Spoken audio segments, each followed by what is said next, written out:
Halo teman-teman, kembali lagi ke channel Guru Geografi. Kali ini kita akan mencoba lagi untuk membahas jawaban dari OSK Geografi tahun 2019.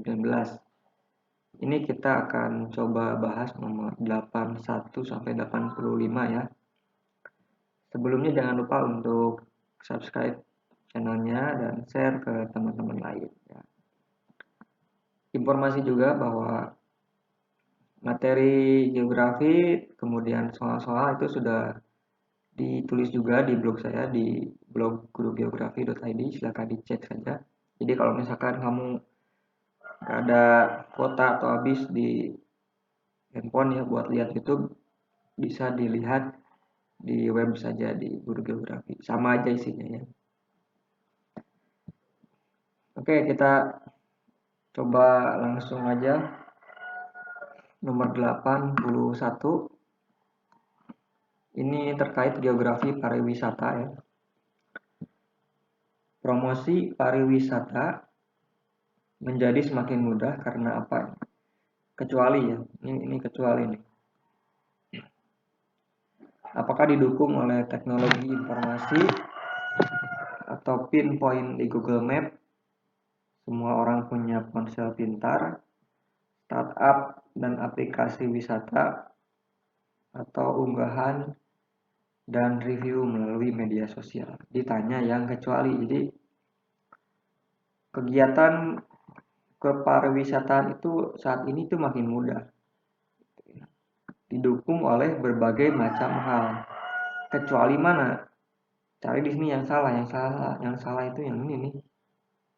Yang C, semua orang punya ponsel pintar ya. Jadi saya kira nggak semua orang di dunia ini punya handphone, smartphone ya. Jadi mungkin mayoritas, tapi di sini semuanya kan nggak mungkin, nggak ada semua orang punya handphone pintar. Jadi tidak semua orang punya smartphone gitu. Kalau ini didukung teknologi informasi TV misalkan oke lah gitu ya. Ada TV, radio, kemudian pinpoint Google Map ya ada ya, di lokasi-lokasi wisata di Google Map sudah banyak. Kemudian startup aplikasi wisata ini banyak lah, mulai dari Traveloka, tiket.com, apa Agoda, lain-lainnya banyak.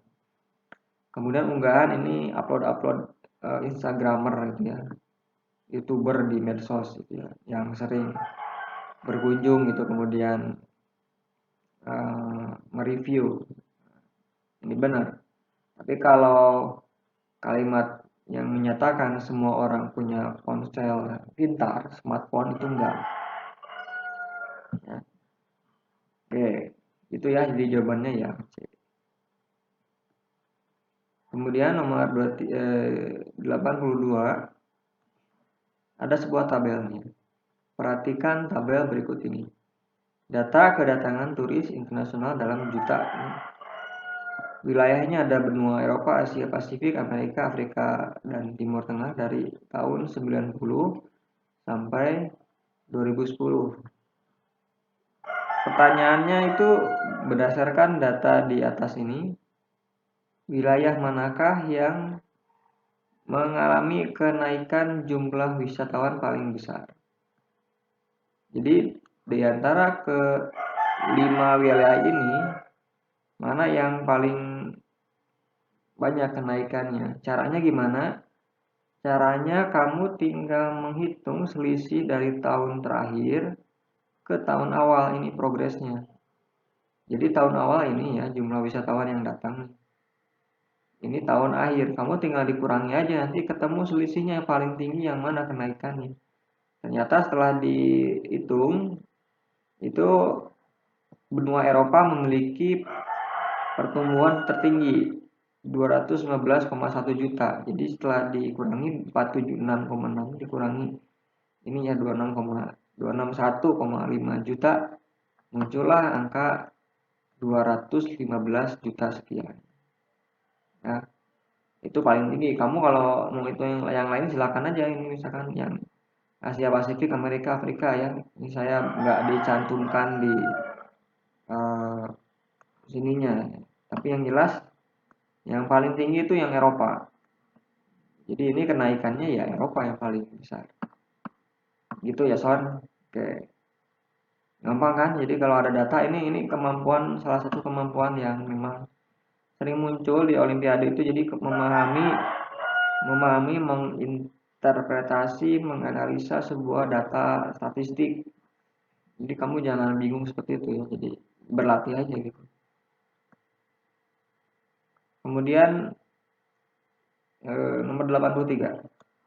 Dampak positif kegiatan wisata di negara berkembang adalah sebagai berikut, kecuali menjamurnya sekolah pariwisata dan tingkat vokasi sampai perguruan tinggi, pekerjaan konstruksi oleh kontraktor lokal, penambahan ekspatriat yang menjadi manajer resort dan hotel kawasan wisata, perbaikan infrastruktur pendukung kegiatan wisata, turis asing berbelanja produk lokal.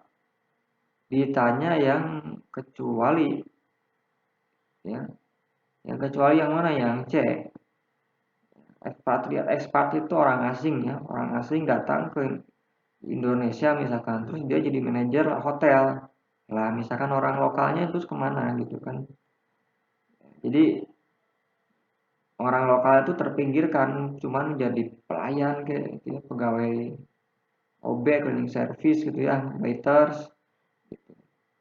Sementara yang orang-orang bule jadi pemegang posisi strategis gitu.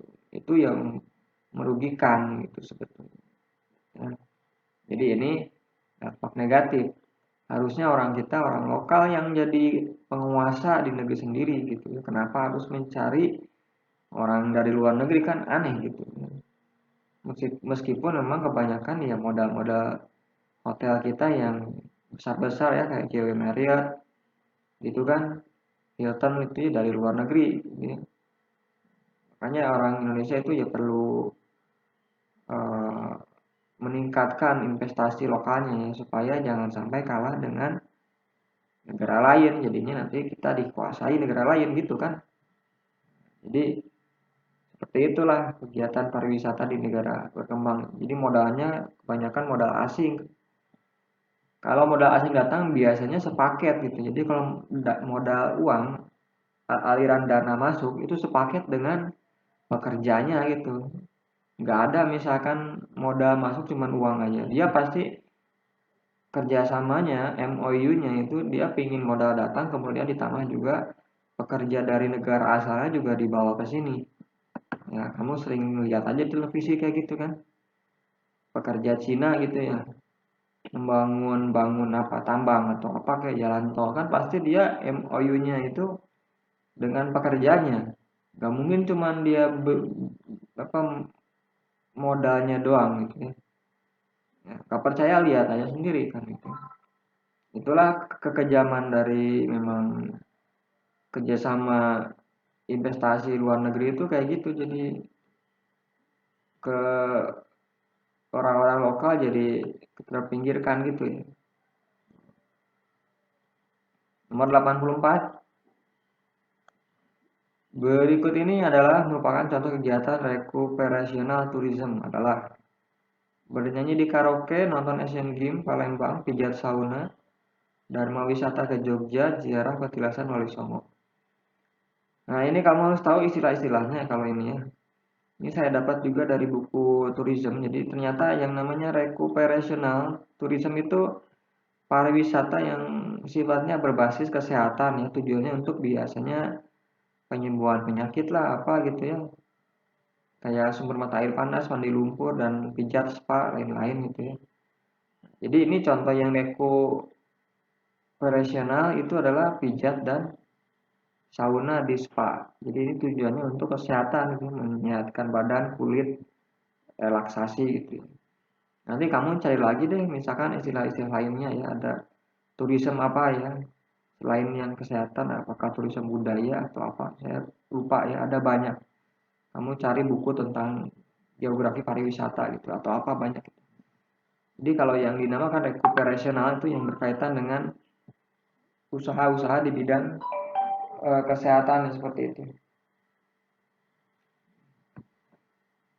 Nomor ini udah ya. 85 konsep ekoturism biasanya dikelola oleh apa nih? Agen wisata, BUMN, komunitas lokal, pemerintah, swasta. Ekoturism, ekowisata itu apa? Itu kegiatan yang wisata berwawasan lingkungan dengan mengutamakan aspek konservasi alam, pemberdayaan sosial budaya masyarakat lokal, dan pembelajaran pendidikan. Nah, jadi kalau kegiatan ekoturism, ya ini yang diberdayakan pasti komunitas masyarakat lokalnya. Contoh misalkan kalau di Tasikmalaya ada Kampung Naga gitu ya. Nah, ini yang dikelolanya pasti oleh masyarakat sekitar. Dia guide-nya, kemudian ada nanti pasar anyaman, anyaman itu ya. Kemudian souvenir, dia pasti semua dikelola oleh masyarakat lokal. Sehingga perputaran uang itu dia ada di sana, ya, dikelola oleh orang-orang tersebut, masyarakat desa. Kan sekarang ada agenda wisata itu apa, desa wisata gitu ya, udah banyak bermunculan. Nah, ini yang mengelolanya adalah pemuda-pemudi masyarakat lembaga desa supaya mereka produktif.